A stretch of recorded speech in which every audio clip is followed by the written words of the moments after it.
Hi guys, welcome back to Fort Reads. Tonight we're on chapter 12 of 24 Hours in Nowhere, which puts us at 4 a.m. The sky was so bright from the full moon, I worried the sun might be coming up already. Rossi removed my watch from her pocket and handed it to me. From the light of the moon, I could see it was after 4 o'clock. I looked down. The cliff below us was completely vertical, and the desert floor may as well have been 20 miles below instead of the 20 or so feet it actually was. I felt something touch my hand. Rossi intertwined her fingers with mine for a moment before letting go. She sat down on the ledge and swung her legs over the side. I sat next to her and nervously let my legs hang down as well, hoping we didn't slip off. I shook my head. We didn't need to talk about it. We both knew there was no getting down from here. If we tried to jump it, we'd probably break our legs or ankles. Then we'd just lie there until we died of dehydration or got eaten by something. The desert was an unforgiving place. Rossi pulled the paper out of her pocket and once more attempted to read it. "It's too faded," she said. "I can't make out anything. I need better light." She folded it and put it back in her pocket. I knew we didn't have unlimited time, but I also knew neither of us could handle going right back in that hole. "It's good to be outside," I said, breathing a little more easily now. This was the coolest time of day, but I bet the temperature was still 90. Rossi stared out at the dimly lit landscape. We could see the lights of Casa Grande way off in the distance. "I love the desert at night," she finally said. "Everything is silver when there's a full moon." I turned to her. "What's in Baja?" She picked a rock out of her hair. "The Baja 1000. "Oh, what's that?" "It's a long race through the Baja Peninsula, a 1,000-mile race. Anyone can enter. Anyone in the world. And you can use any kind of vehicle, buggy, truck, motorcycle. Most people ride in some kind of truck, but you could do it in your grandma's station wagon if you wanted to." I smiled. "You want to do it on a dirt bike, don't you?" "Of course. But why? I mean, why the Baja 1000 instead of a bigger supercross competition?" She shrugged. "Like I said, anyone can enter. It doesn't matter who you are, how much money you have, or what you drive. It doesn't matter that you're a girl. You don't win much money. People don't do it for money. They do it for love. Love of racing, love of the desert, love of competition. There are no pretensions. No bimbos in skinny bikinis holding up signs." She shot me a look sideways, like she was checking to make sure I also disapproved of bimbos in skinny bikinis holding up signs. I made my very best disgusted face and nodded in agreement. "The people who finish in 100th place celebrate as much as the people who finish first. Maybe even more. It's about proving you can conquer Baja, proving you're more than what people think. That you're not just some piece of discarded trash." She looked at me. "Have you ever... Though you have been discarded, haven't you, Gus? To discard. To get rid of something or someone as no longer useful or desirable." Her stare made me uncomfortable. "Yes," I said. "Are you going to let someone else's actions define who you are or what you're worth?" I defined words all the time. I was obsessed with defining words, but I had never thought about how I defined myself. Gus. Negatory, derisory, forsaken, discarded, nincompoop. When I didn't answer Rossi's question, she said, "I'll be defined by what I do in this life, not by what anyone else does to me or says about me. None of that matters. All that matters is what I do." She stared into me, like she could see my darkest thoughts. "We're not what people have done to us, Gus. We can be whatever we want."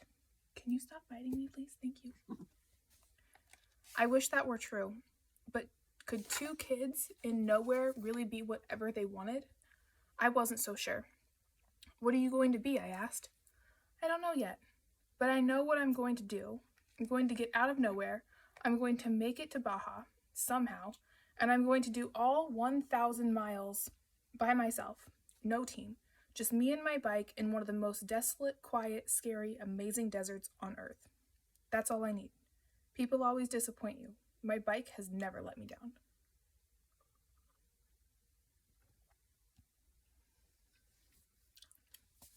I picked up a small pebble from the ledge, and rolled it between my thumb and finger.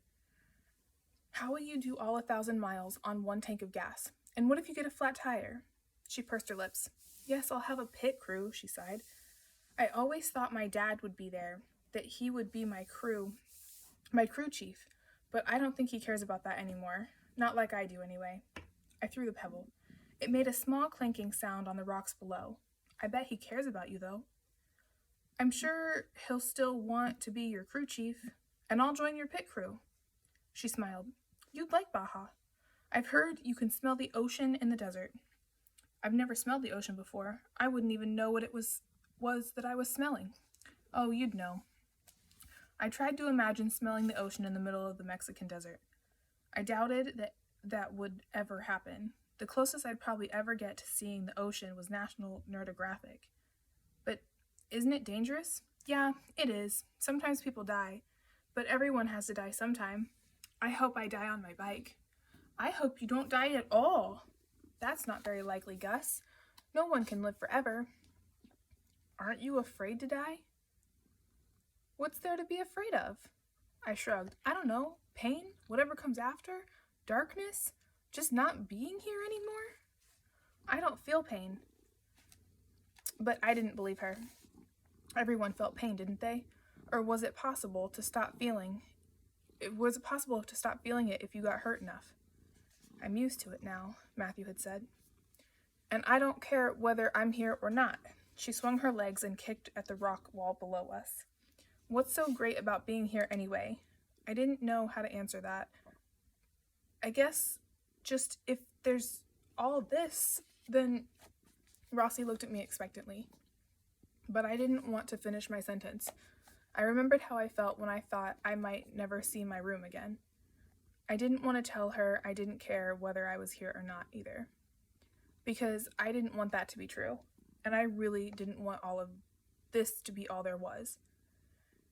She leaned in like she was going to tell me a secret. And as though she had read my mind, she whispered, There's more than this, Gus. I didn't know if she was talking about all this life or the next, but I hoped for both. Look, Rossi pointed at something in the distance. Javelina! I turned my head and saw a herd of javelina traveling towards the mountain. The moonlight was bright enough that I could make out a few babies. I looked at Rossi. She watched them, her lip tilted up just a little bit at one corner. I didn't know you and Jessie were so close, I said. She turned to me, the faint smile already gone from her face. Why do you say that? I shrugged. Just that he went and told you about what I was doing, and you came here together. Rossi was quiet. She stared at me, a strange look on her face. After a moment, she looked both ways. Gus, my dad works 2 jobs. Do you understand what that means? I shook my head slightly. It means he gets up while it's still dark to go to his job at the Center for Youth. Then he goes straight to the gas station near Casa Grande to work all evening. I never, ever see him. I didn't know what to say, so I asked her, What does he do at the center? She took her hair out of its frazzled ponytail and started running her fingers through it like a comb. He's a social worker. Oh, what's social worker? He works with the boys there. He counsels them. Rossi picked a rock out of her hair and tossed it into the dark desert. My dad says when the boys come out of that place, they're not the same as when they went in, and not better. He wants it to change. The center doesn't give them much more than 4 walls and a bed, but at least they have my dad. Just staring at 4 walls? I would go crazy. It's just his first year, so he doesn't get paid a lot. Rossi went on. He's working to save people's lives, but he still has to work at the stupid gas station all night so we can afford to live. Rossi pushed her smoothed hair over her shoulders. It's tough, you know? Leaving home, leaving the people I've known my whole life, moving here to a new place, being alone all the time. Not everyone at school has been exactly nice to me, And honestly, I haven't had much interest in making friends with anyone either.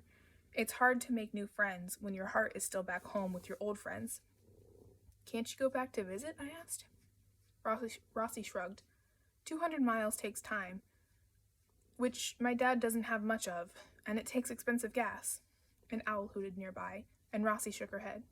Anyway, I see Jesse's mom at the scrapyard all the time, so one day she invited me to eat dinner with them since my dad's always working. I eat dinner with them a lot. Jesse's mom and I, Rossi paused a moment, we have a lot in common, I think. I really like her. My chest suddenly hurt, and not from the rocks that had battered it. I know. I miss my family. Then I looked at her. Why do you see her at the scrapyard all the time? Rossi ignored my question. Instead, she said, Jesse misses you too. He talks about you all the time. Really? Oh yeah. His mom's always asking him, where's Gus? Where's that funny guy? What happened to you two? I waited. When she didn't go on, I asked, and what does he say? He says, he'll be back soon. He can't stay away for long. I was suddenly aware of how dry my throat felt as I tried to swallow.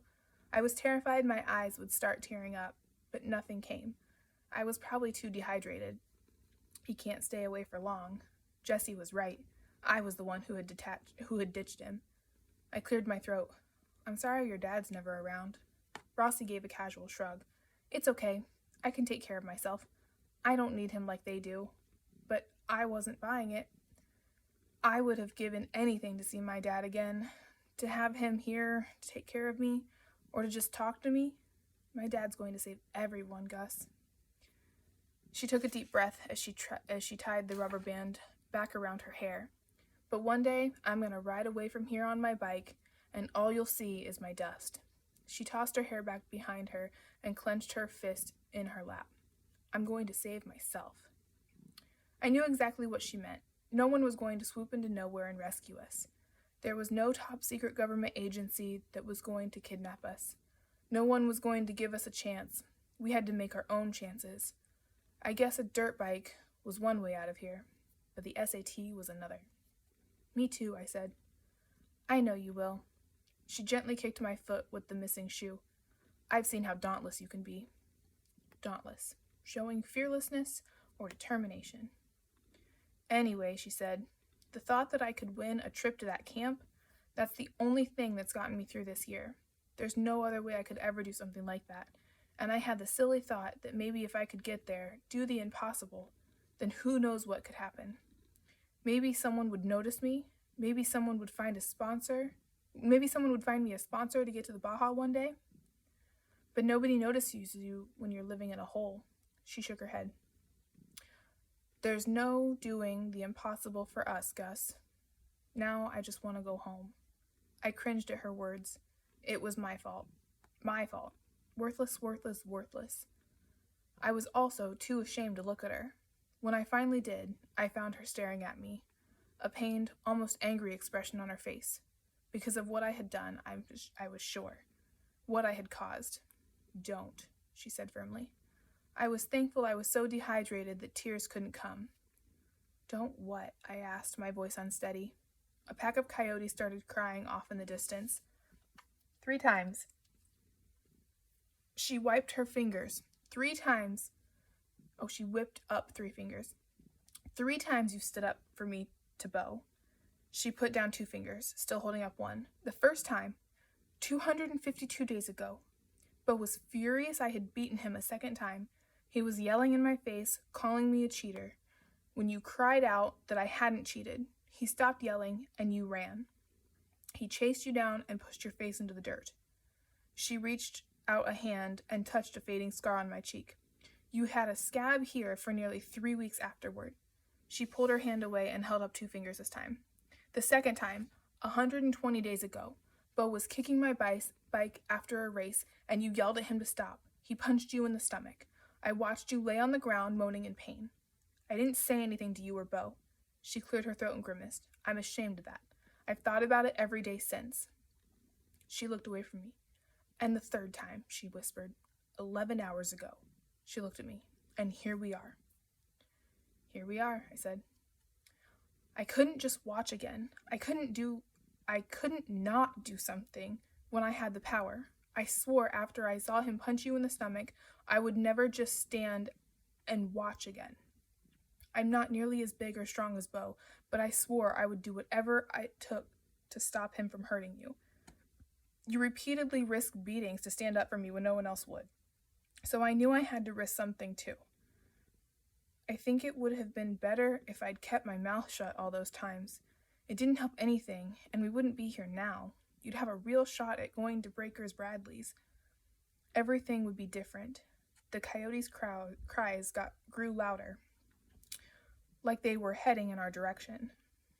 There are worse things than losing a dirt bike, she said. People. People are more important than metal and rubber. But I thought you said people always disappoint you. She tilted her head a little. It's possible to believe both, Gus. Still, she leaned over and bumped me with her shoulders. It wouldn't have been better. Then she pushed herself back away from the ledge. I'm so tired. She laid her head against the rocky side of the mountain and closed her eyes. Can't we just rest for a minute? I leaned back beside her, and she let her head fall onto my shoulder. Her hair tickled my cheek and smelled like the cave, cool, clean, fresh earth, and rock. Rossi? My eyes felt heavier than they had ever in my life. She said faintly. Why do you love riding so much? Because, her voice trailed off. I nudged her a little to keep her awake. It feels like flying. Her raspy voice was slow from sleepiness. Like I'm flying along and I can forget this town, this life, this everything. She breathed in slowly. That's the best feeling in the world, even if it only lasts for a minute, because I have to come back. And then it was quiet except for the cries of the coyotes slowly fading. I couldn't keep my eyes open any longer, so I allowed myself to close them, but only for a minute before I had to come back. That's the end of that chapter, but I'm also going to read chapter 13 real quick, because at 5 a.m. it just says, repose, the state of being at rest, sleep. That's where I'm going to end it for tonight. Have a good night, guys.